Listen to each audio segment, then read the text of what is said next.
kahalagahan ng kapayapaan sa pamayanan at sa bansa. Bakit ba mahalaga ang kapayapaan? Ito ba ay nakatulong sa pamayanan at sa bansa? Sa anong paraan?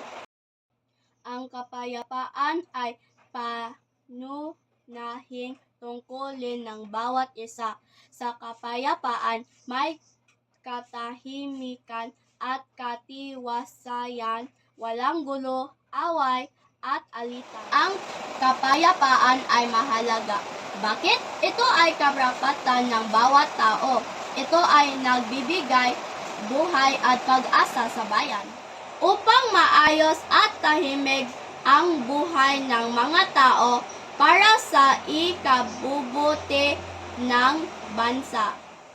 At higit sa lahat, ang pagkakaisa at kapayapaan ang nagbibigay buhay at pag-asa sa ating lipunan.